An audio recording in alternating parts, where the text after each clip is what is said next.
ഇന്നലെ ഓൾഡ് ട്രാഫോർഡിൽ ഒരു ചാൻറ്റ് ഞാൻ നിങ്ങളെ കേൾപ്പിക്കട്ടെ.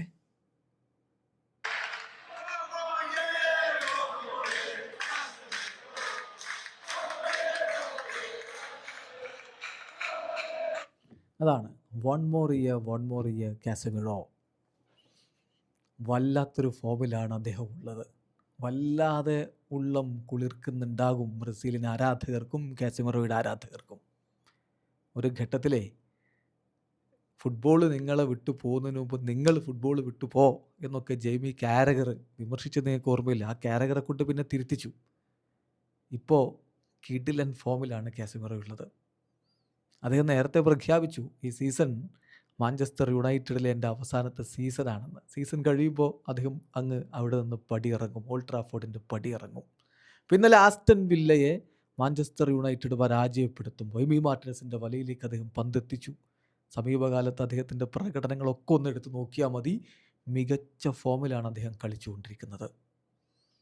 തീർച്ചയായിട്ടും യുണൈറ്റഡ് ആരാധകർ ഹൃദയം കൊണ്ട് ആഗ്രഹിക്കുന്നുണ്ട് ഇവിടെ നിന്നെങ്കിൽ കാസി ഒരു വർഷം കൂടി ഇവിടെ നിന്നെങ്കിൽ എന്ന് ആരാധകർ ഒരുമിച്ച് പാടുകയാണ്, ഒരുമിച്ച് ആവശ്യപ്പെടുകയാണ്. കാസമിറോ നിൽക്കുമോ എന്നുള്ളത് കണ്ടറിയണം. സാധ്യത കുറവാണ്. അല്ലെങ്കിൽ ഇങ്ങനെയൊക്കെ തന്നെയാണല്ലോ ആള്.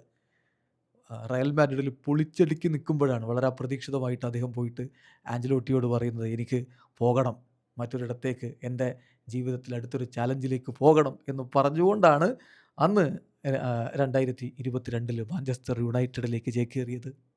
അല്ലെങ്കിലും എഴുതി തള്ളിയിടത്ത് നിന്ന് തിരികെ വരിക എന്നുള്ളത് കാസമിറോയുടെ ഒരു രീതിയാണ്. ഇപ്പോൾ യുണൈറ്റഡിൽ നമ്മളത് കാണുന്നു. അങ്ങനെ തന്നെയായിരുന്നു 2022 വേൾഡ് കപ്പിന് ശേഷം ബ്രസീൽ ടീമിൽ ഇടമുണ്ടായിരുന്നില്ല. ഇപ്പോഴോ ഈ 2026 വേൾഡ് കപ്പിന് പോകുമ്പോൾ കാസമിറോ ഇല്ലാത്തൊരു ടീമിനെ കുറിച്ച് ആഞ്ചലോട്ടി ചിന്തിക്കുന്നേ ഇല്ല.